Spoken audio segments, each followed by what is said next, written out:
Okay, so I think we'll get going because it is 12 o'clock and we have a couple of people who want to say a word or two to everyone. I would like to welcome you today from Montreal, which is where I'm based, or Jojage in the language of the Kanien'kehá:ka Nation, who are recognized here as being the custodians of the lands and waters where I'm sitting. And Montreal is historically known as a gathering place for many First Nations, though.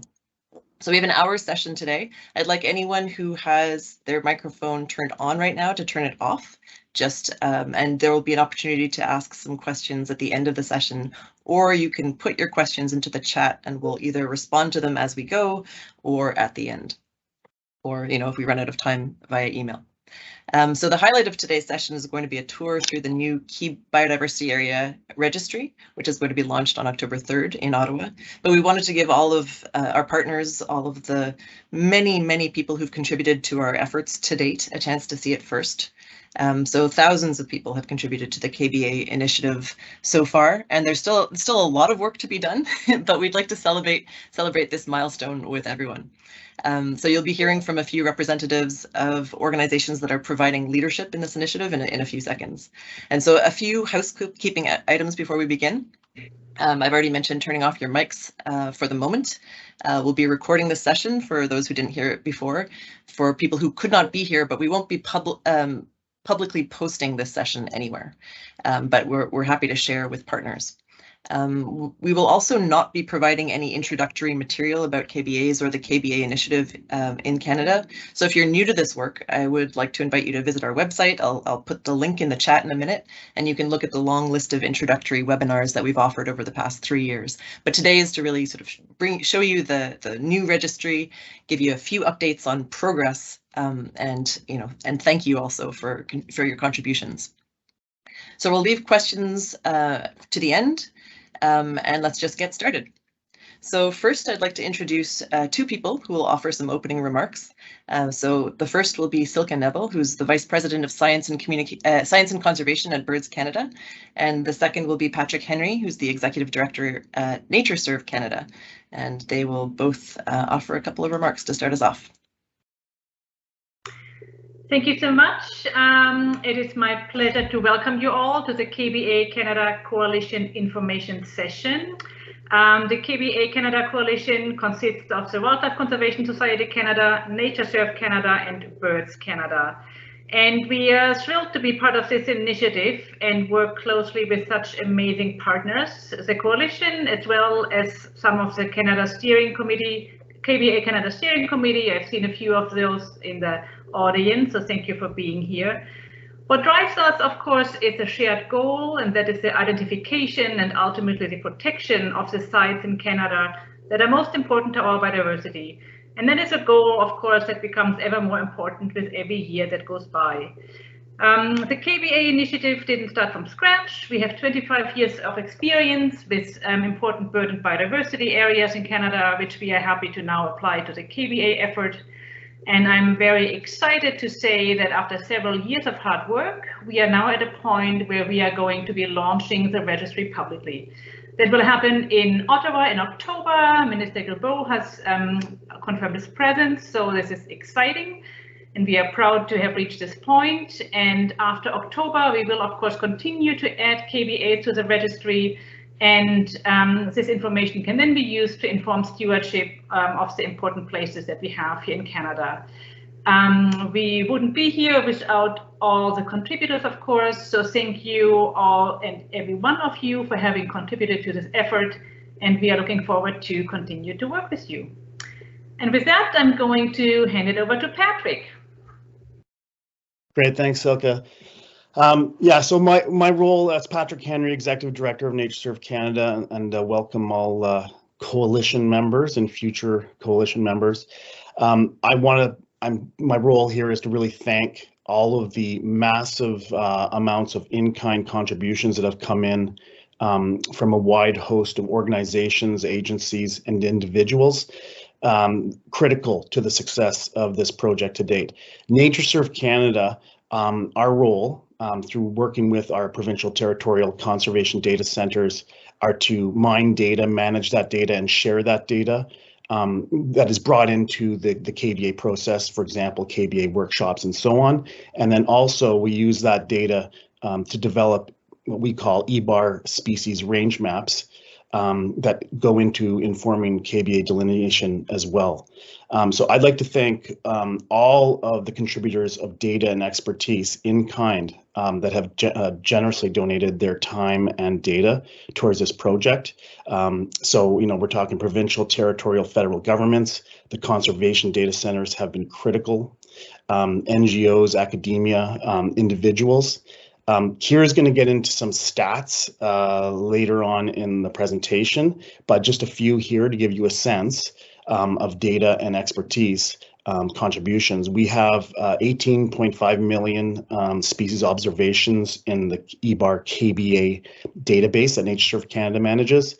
900 organizations, individuals have agreed to provide data and or expertise. So we've actually been in touch with 900 people. 174 of those individuals have already contributed expert review of our EBAR species range maps, and we are set up to have more views in the coming weeks. So it is truly incredible how generous people have been with their time, their data, and of course we have important funders as well. So I'd like to, of course, give a particular shout out to the NatureServe Canada conservation data centers who've really played a key role in this, and I'm super proud of them for the work they've done in terms of reviewing EBAR range maps, data provision, KBA workshops, checking out KBA proposals for data sensitivities, etc. So thank you very much. It's been a real joy working with the KBA steering committee, coalition members, real fantastic partnership. I guess I'll wrap up by saying, if you have not heard from NatureServe Canada yet regarding requests for data or expertise, which would be surprising because we've been harassing a lot of people, please reach out to me after this meeting, and I'm happy to get our team in touch with you. And our NatureServe Canada EBAR KBA team has been fantastic to work with. I'm not going to name names here, but you'll get to know the names through this meeting, and or you've already been in touch with us. So thank you everybody for your interest in the project and support, and we'll look forward to questions during the meeting or after the meeting. Thanks. Thanks very much, Silke and Patrick. And so the rest of the meeting will go that I'll present a few slides with updates on the progress that we've made over the past couple of years. Then I'll move right to Amanda Bichel from Birds Canada, who will lead you through the wonderful new national registry for KBAs that we've developed, that Birds Canada has led, and so the Secretariat is Birds Canada, WCS Canada, and NatureServe Canada, and we've been working in partnership to develop this registry as the work of the broader coalition moves on over the past, and will continue to do the work of identifying key biodiversity areas and thinking about their future stewardship. And then we'll end with some remarks from Justina Ray, who will be thinking a little bit towards the future about what might come next. So let me share my screen.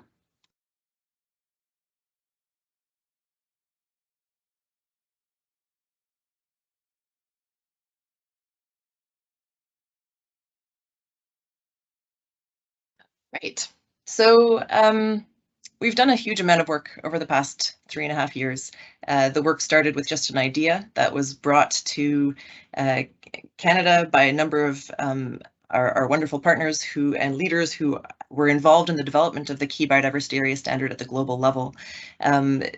We are building on the work of things like important bird areas, where we have a lot of experience in Canada, but also things like important plant areas and Alliance for Zero Extinction sites. But the idea, and I said I wouldn't provide too much background, but I'll just say this one thing, was to develop one tool that everyone would understand, be aware of, be able to trust, because it's just one set of criteria, they're fully quantitative, and we could go on from there. And so there's been a lot of outreach along with the scientific work over the past couple of years to make sure that everyone is aware of this tool and that everyone is getting behind this tool. Not that there aren't other tools that are really important too, but this tool can be powerful if we're all working together and we understand what this tool means, what the results mean, and we're prepared to use it in different ways. So we seem to be making a lot of progress there. And of course, we'll continue to build that understanding as we go. And the more people who become involved in the work, the more that understanding spreads as well across Canada. And so why are we doing this at all? And I think that this is, I counted this in as a progress slide because it really, we have developed a greater understanding over the past couple of years about why this is an important tool. And I think we're more sure than ever that it could be a very useful tool for decades to come in conservation in Canada. And that's because of a couple of things that, you know, could be seen in different ways, but they are clear strengths for certain uses of the information that we're developing. And so one of the strengths is that the work is very quantitative and repeatable, which means that it's broadly trusted. You don't need to know who's doing the work. The work is open to everyone. Anyone can contribute or identify a key biodiversity area as long as they follow the rules, the guidelines, and identify KBAs under the set criteria. It's a very clear definition and mandate. It's not a tool that identifies all important areas for nature across the country. The clear mandate is it identifies sites that are really important for the persistence of biodiversity. So sites that are crucial to enabling species and ecosystems to persist through time, that they're disproportionately important to their conservation. Of course, there are other values that we want to conserve as well or steward in nature, but this one is a very specific goal. Everything's included under this one umbrella tool, all taxonomic groups and ecosystems, and we can apply it in freshwater, terrestrial, and marine systems as well. And there's lots of applications as well. So it's not just about, feeding into protected area planning. It can be used to guide land use planning, community stewardship, etc. And I'll leave Justina to talk a little bit more about that at the end. So Patrick already mentioned a couple of the statistics about the EBAR project. I just want to sort of, as we go across all the different progress that we've made, reiterate that, there's lots of different angles to this project, and I'm not going to be able to talk about all of them. There's work going on within, academic institutions and in community organizations that are doing outreach on KBAs or building some science to work on the next step of KBA identification for some of the trickier criteria. So we won't talk about all those, but we will go through some of the different branches. So the EBAR is a really fundamental support for all KBA work, but of course it's really valuable in and of itself. And that shows, so Patrick talked about the huge number of data contributors, and they're responsible for developing all the data sharing agreements and figuring out all that, which is a huge amount of work. And also I agree with all the people that you thanked. They've been really critical to the KBA work and the EBAR work, and also just having the data at all to be able to work and move forward with this. There's 1,588 EBAR maps that have been generated by the NatureServe Canada team. Lots of reviewers have been weighing in, and they're looking for more reviewers. And so there's a list of the sites and the species for which reviewers are needed on the EBAR project website. We can put that in the chat as well if you would like to know if you're needed. There's a number of published EBAR maps, and the published ones are the ones that have been reviewed, and they're very high quality. And you can see how useful it's been. There's 16,000 plus downloads of the EBAR maps to date. So these are, just for those, I realize that we're using an acronym. So it's an ecosystem-based automated range maps. So these provide very high quality range maps for many species across Canada, particularly species at risk. And this work is going to continue for years to come. We'll be adding species as well as priority species for things like Ciara in years to come. So thank you, NatureServe for Canada, for leading this work. Another angle of the progress that we're making is on the application of the KBA standard itself. I want to take a minute to also say that a year and a half ago we published the national Key Biodiversity Area standard, which is still worth celebrating because it's the first one like it in the world, and it allows us to, in parallel, identify sites that are globally significant or global KBAs and nationally significant KBAs. So the difference is not that great. They're all really important sites for the persistence of biodiversity, but the national standard allows us to include biodiversity priorities that are important in Canada. So that includes things like infraspecies. So the global KBA standard only considers a full species, whereas at the national scale, we can look at well-defined infraspecies like specific caribou populations, as opposed to just looking at caribou/reindeer at the global scale as if they were all one thing. So we are identifying these the two levels of KBAs in parallel. So what we've managed to do is we've mostly to date looked at species criteria. So I've listed the actual criteria for those of you who are who know that, but really what we're looking at for the most part is threatened species, rare species, so geographically restricted species, as well as species aggregations. And this is the work that we've been able to make the most progress on, but we're not limiting our work to that, of course. The ecosystem, there's 3 ecosystem criteria. 2 are that we group together. They're for threatened ecosystems and rare ecosystems, and that work is underway. It is slower. It's a bit more complicated.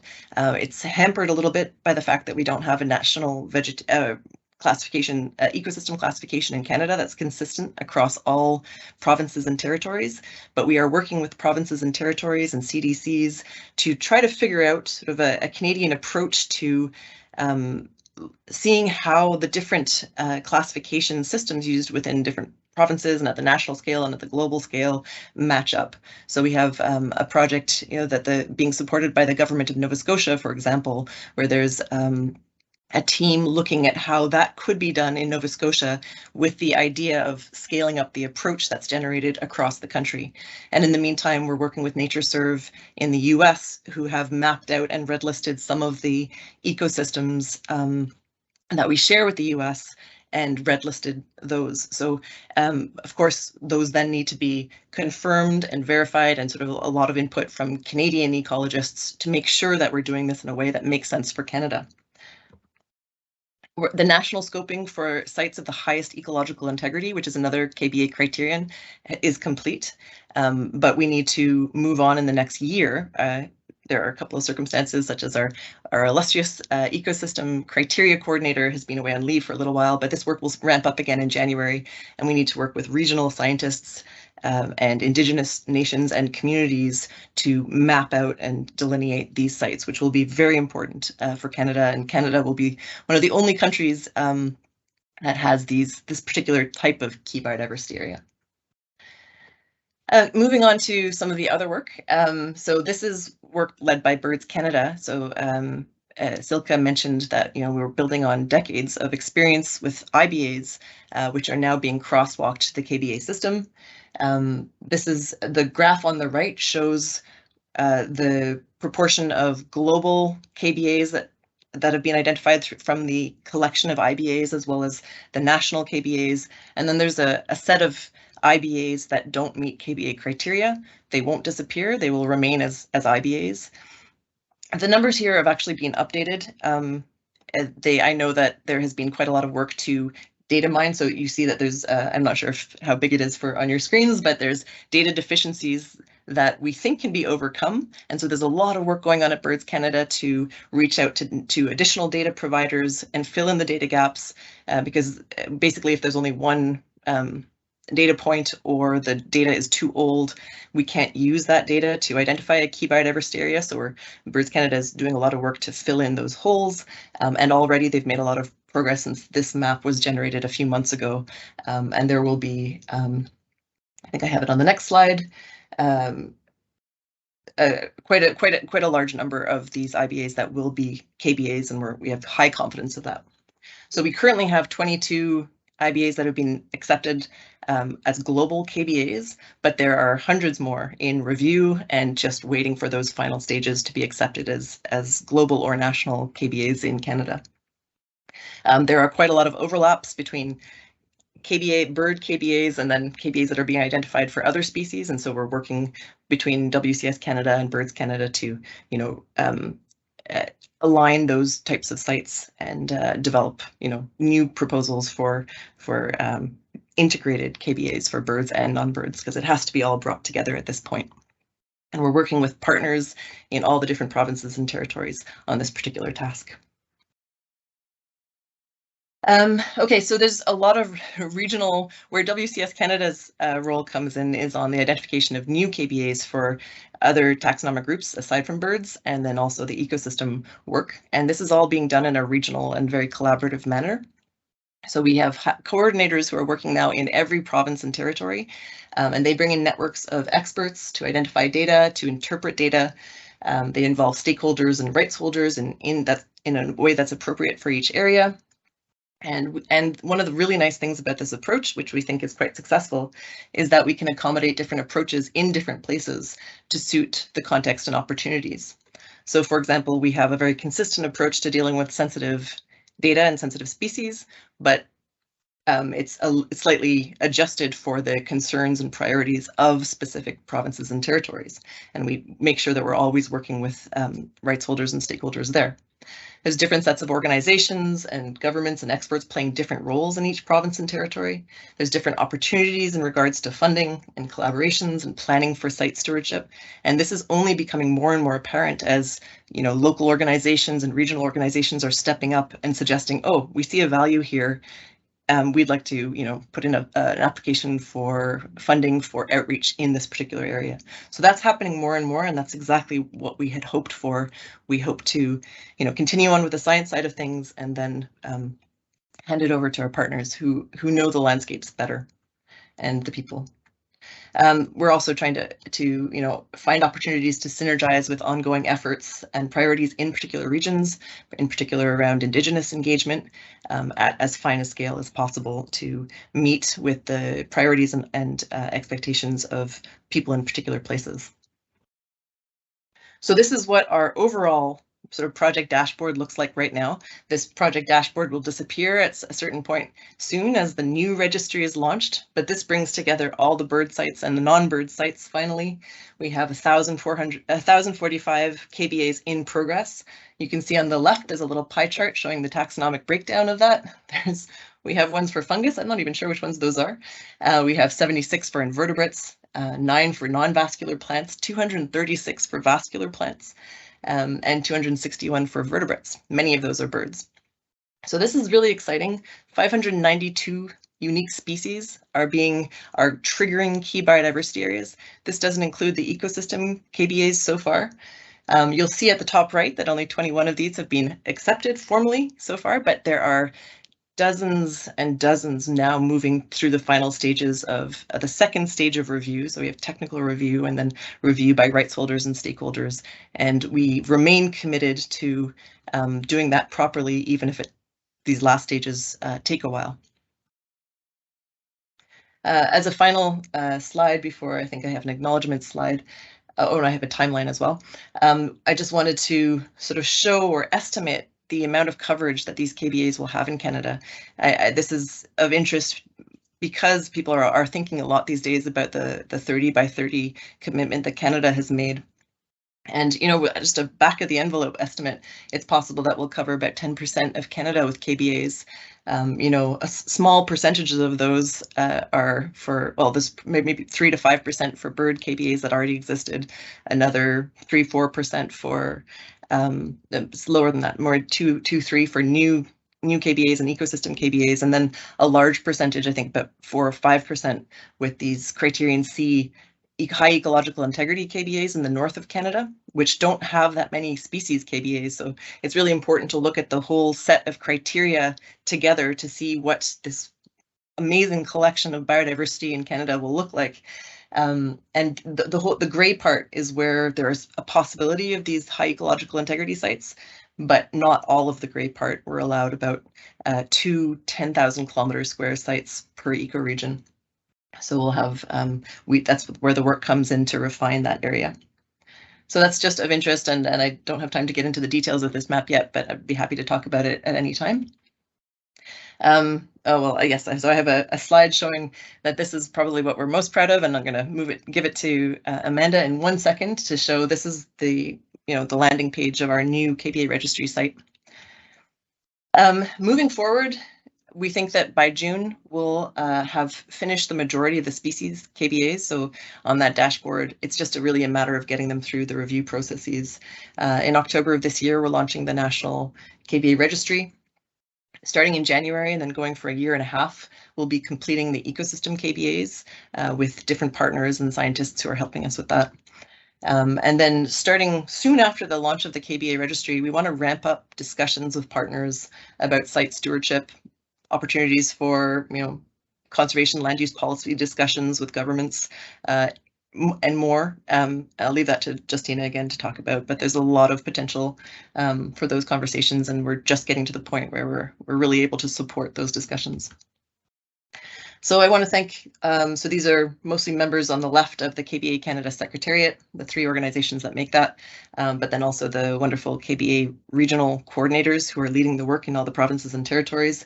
There's a whole lot of coordinators that are associated with the IBA sites too, who are doing tremendous job helping us move from the IBA to the KBA system.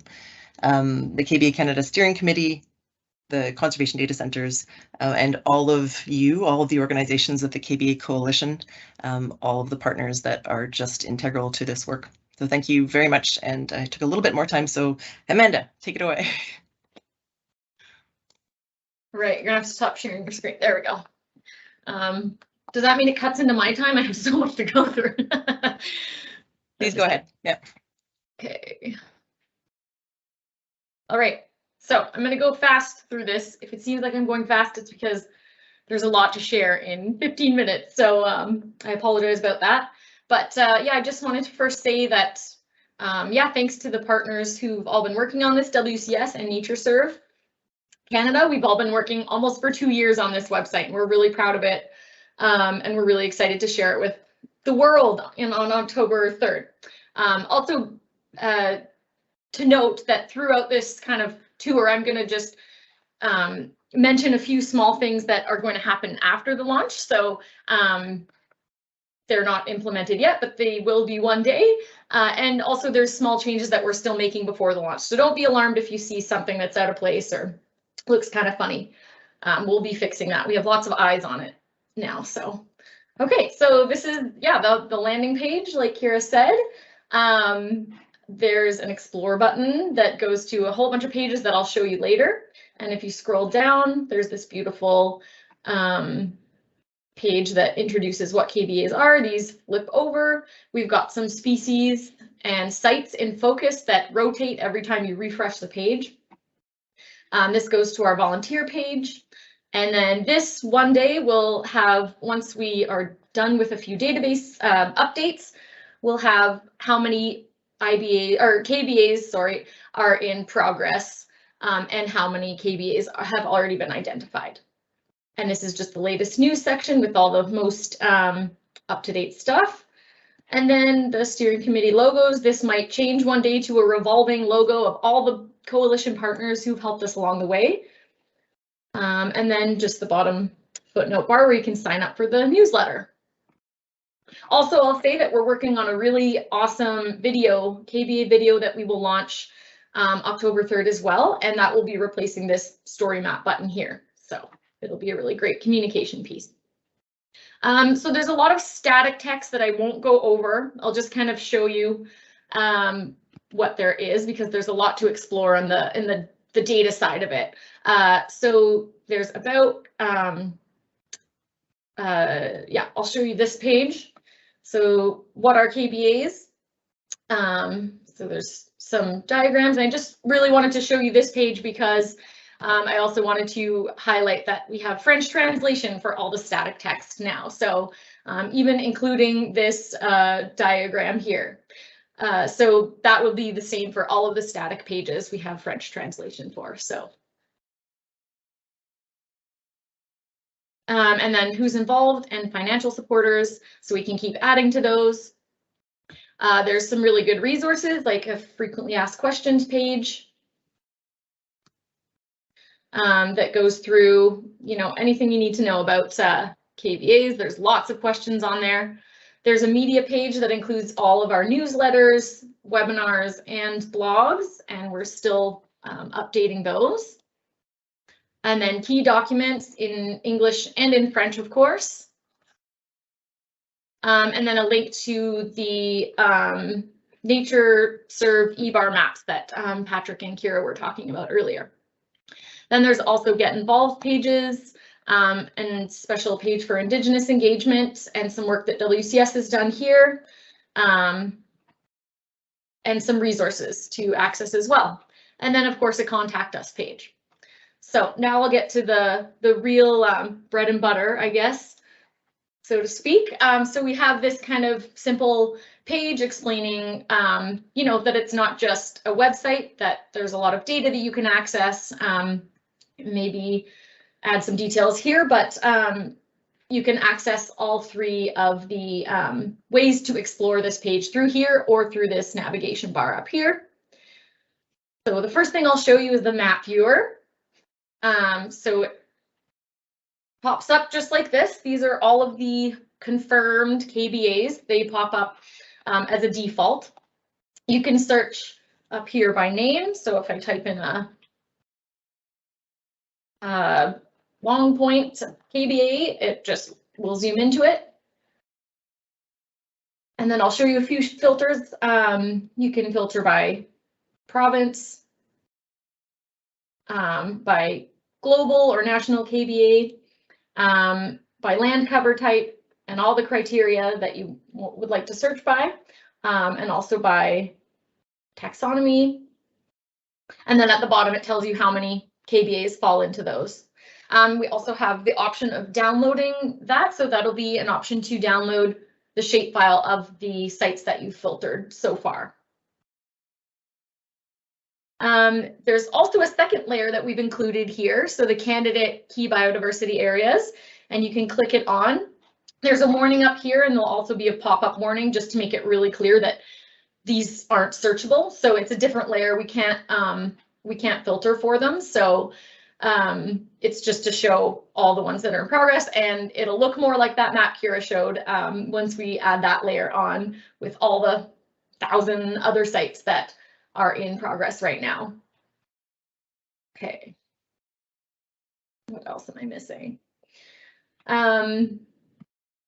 You can also click on a site to get, you know, site level information, what kind of KBA it is, thresholds met. You can download a PDF map, which is already working. And so this is an awesome map that breaks all the habitat types into percentage and shows the boundary and where it is. So that's a really good resource for people who want to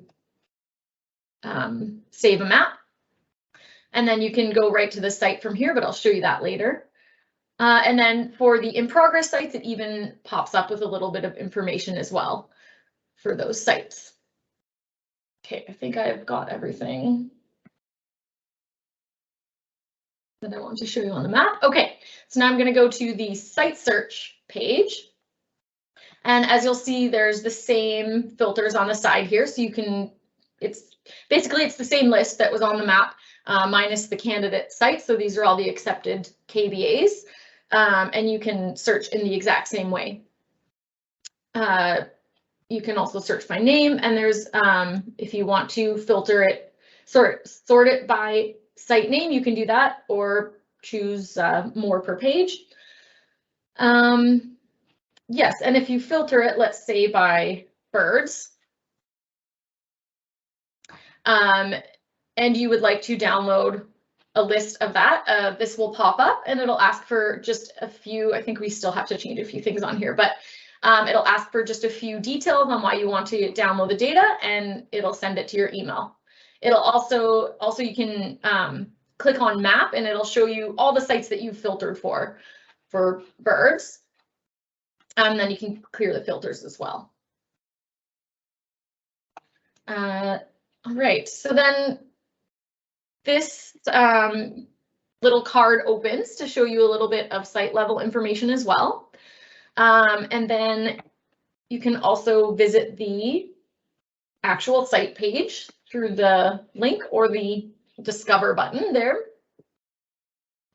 And then, yeah, this brings up just a whole bunch of awesome information about every site.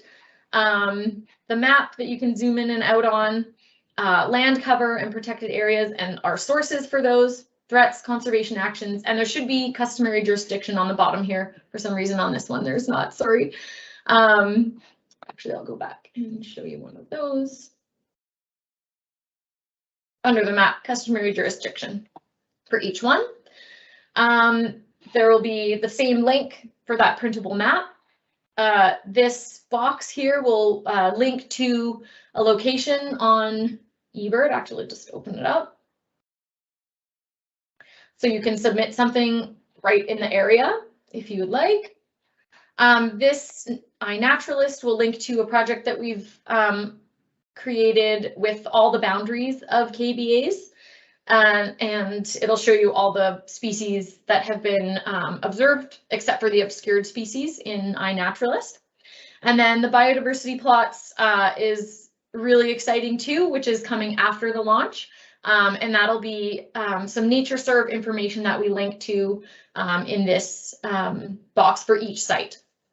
So that's really exciting. And then if you scroll down, there's a table with all the species triggers that meet criteria for each site. And so for this one, it is 2 plants. So it'll give you all the information on how it was designated or what it was designated for. And then this Discover Data button will go to a more detailed table eventually.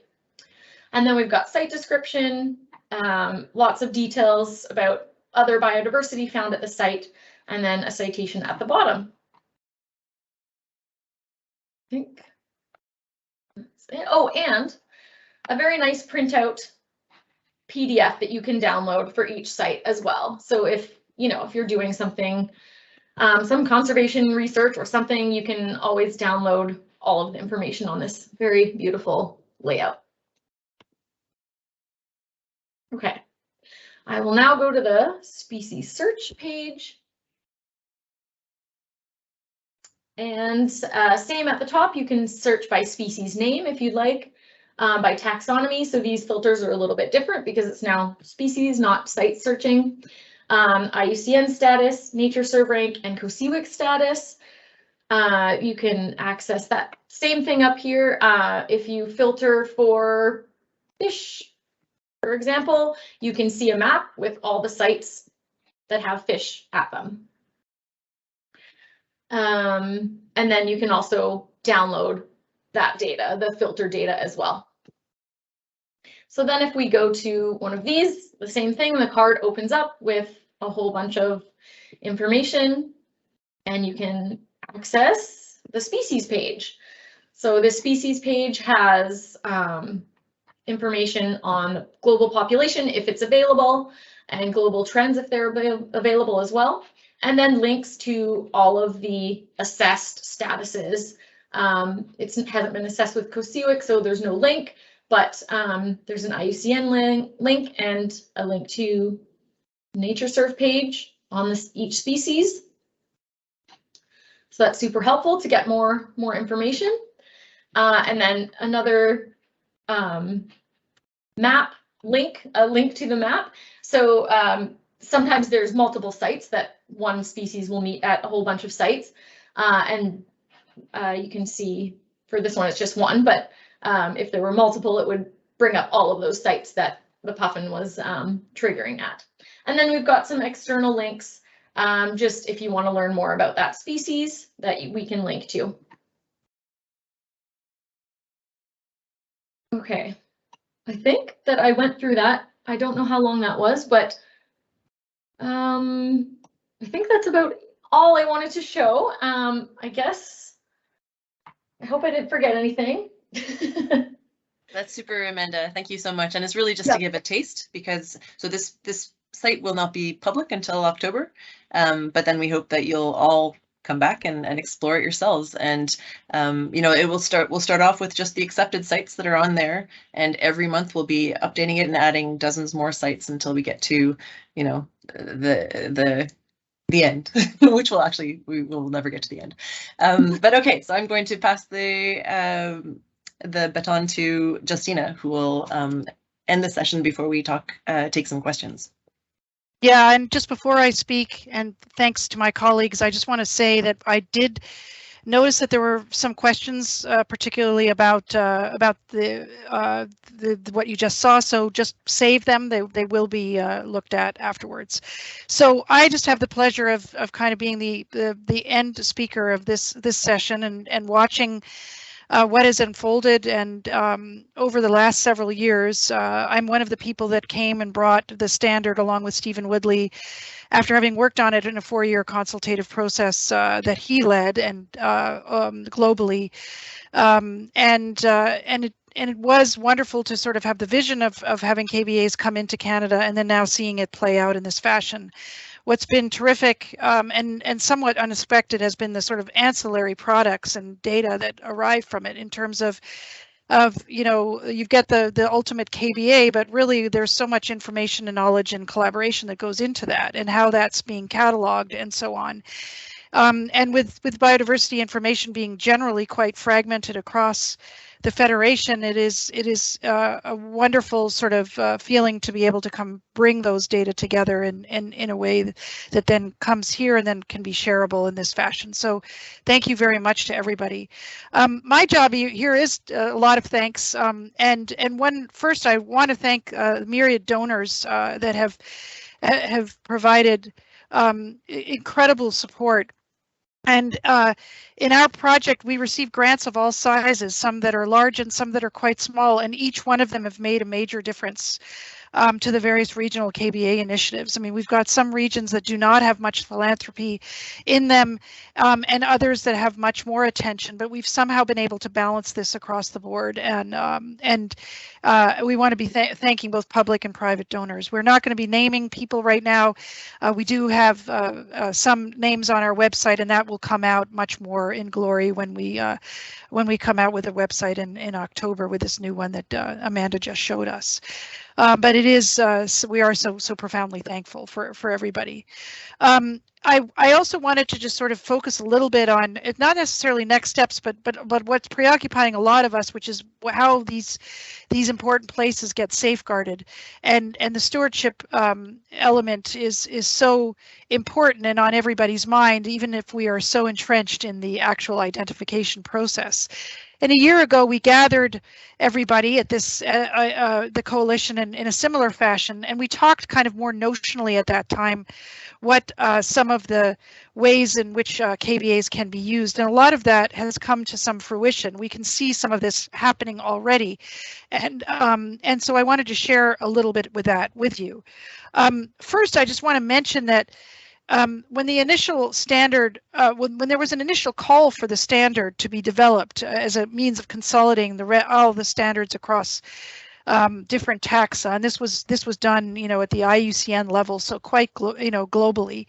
The call was mostly by users. It came from users like companies, governments, funding agencies. People who wanted to use these could see the value in using this type of tool, but were confused by many tools out there, birds, plants, and so forth. And so the consolidation request came from users. And that's really important for understanding kind of the possibilities of stewardship. The other thing that's important to sort of say at this time is that we're in a moment where we're coming up finally to a long anticipated agreement by all the parties to the convention, the 197 of them, including Canada, for a global biodiversity framework. What has received the most attention within that framework is Target 3, which is the so-called 30 by 30, you know, and Canada and other countries have already kind of signed up to that. But more important in many ways than even the amount of area that receives protected and conserved status is the quality of those locations. And certainly, you know, the areas important for biodiversity have been accompanying the language in the Global Biodiversity Framework as it has been shaping, and we'll see how it comes out in December in Montreal. And so right here in Montreal is where these things will be decided. So there's a lot of other importance about this moment when it comes to stewardship.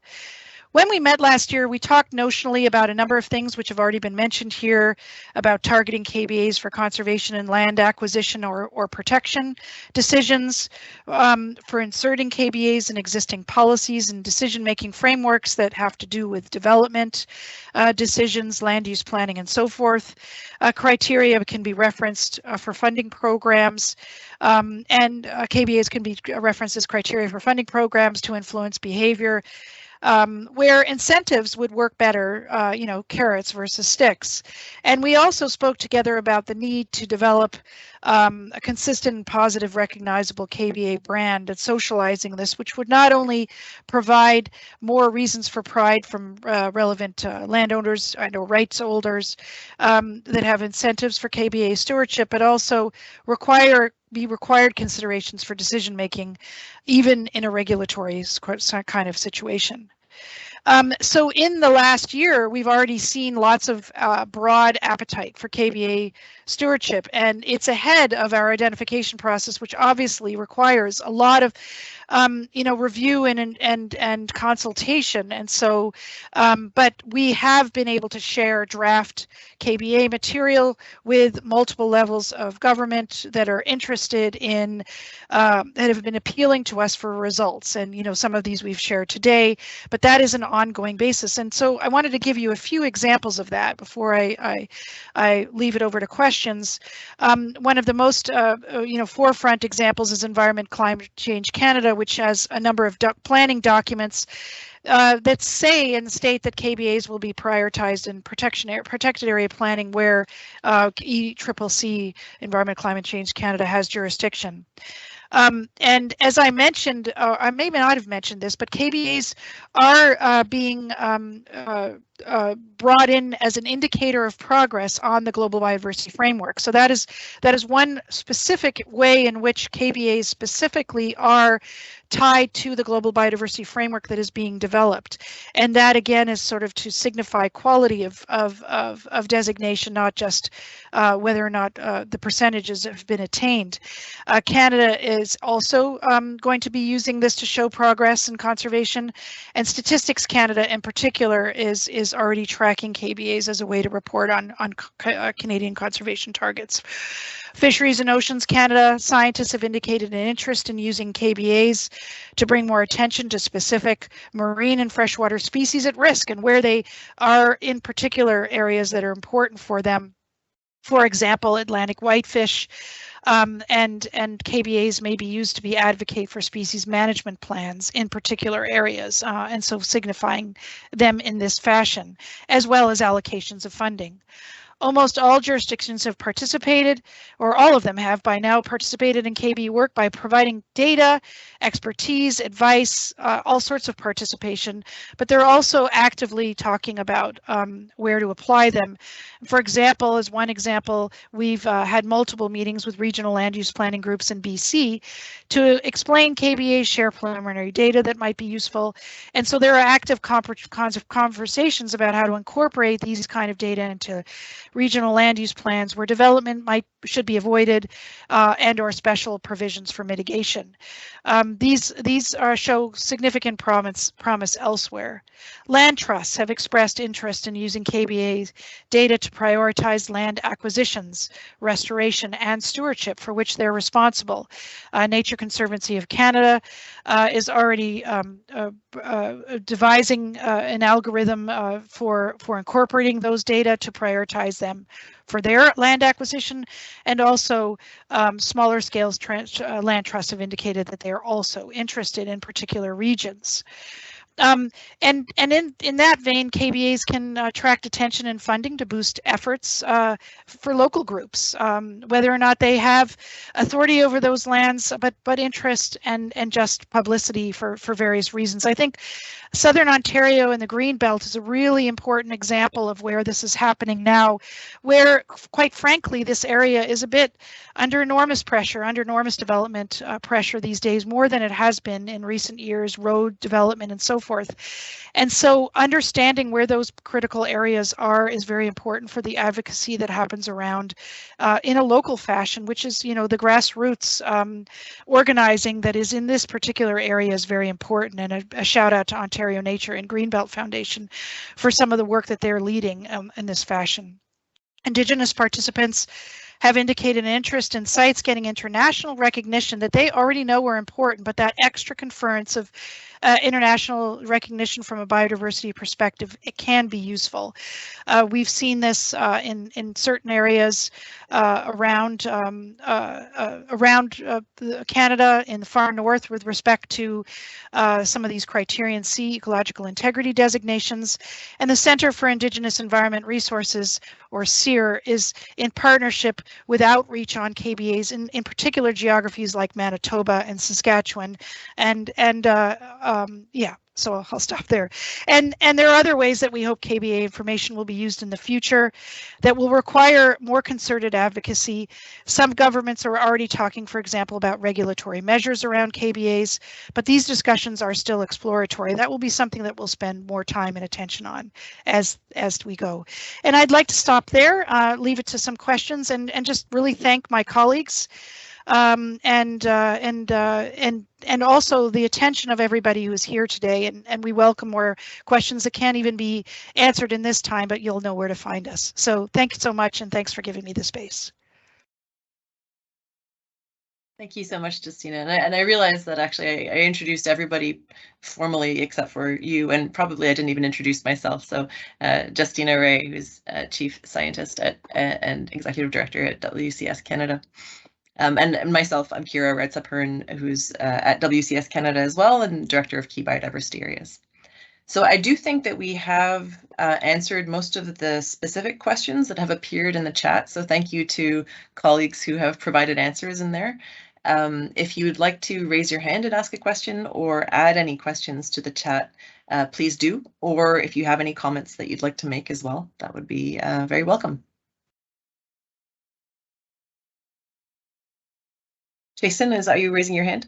Yeah, I couldn't get to the button thing. Okay.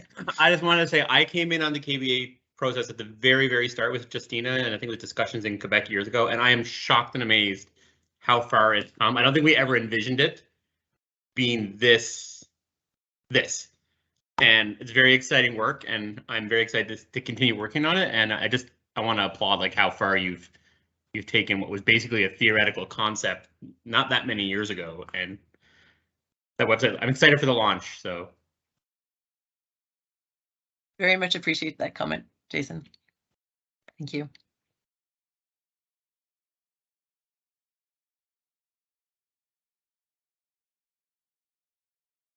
Craig? Hi, Ciara. Thanks for this. Super helpful. I'm just wondering if you might be able to quickly characterize, and provide a couple examples of the types of feedback you may be receiving through general review process, and whether any of that has been meaningful or significant and resulted in changes to a KBA delineation or maybe the nomination in any way, shape, or form. Thank you. That's a great question, because many of you will be receiving requests for this general review phase. And the general review, for those who don't know, occurs after an external peer review by species and ecosystem experts. So when it goes to general review, we have high hopes that it is in very good shape, and at least it's an ecological relevant boundary for the species in question, and all the numbers are good. But I would say that a lot of the feedback that we get is that, thank you for sharing this information. It's very useful information to have. I see no issues here. The numbers look great. And what a lot of people do is also comment on the fact that we have already involved a lot of people that they know from the region. So they'll say, okay, I've seen that you've involved people from the government already, from this First Nation, and from there, I believe that this is fine to go. I have nothing to add. We have had some significant feedback in some cases, and we also, where people say we'd like to know more, we offer follow-up discussions and conversations. We're willing to put any KBA on hold at any point if there's a significant issue that's brought up. So, for example, there's a couple on hold right now while we wait for a joint management committee in the High North to be able to, we'll present the KBA orally to them, and then they can provide general feedback in that sort of forum. So it's also an opportunity to just have discussions, build awareness.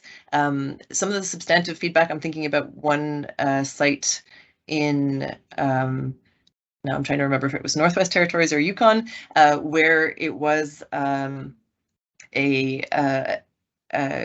First Nations respondent, so it must have been in Yukon, I think, who said, you know, you have not provided a lot of information about the no, sorry, it wasn't Northwest Territories.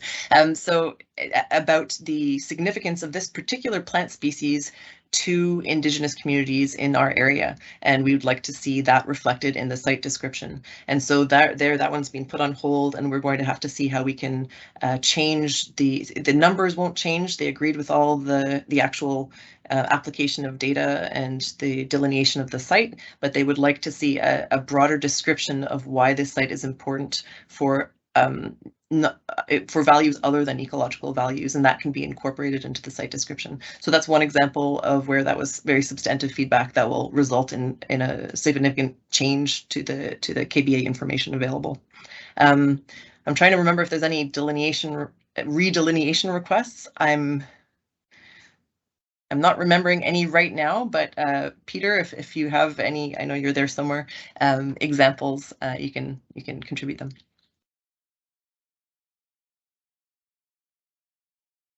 Thanks for that question. Stuart. You're on mute.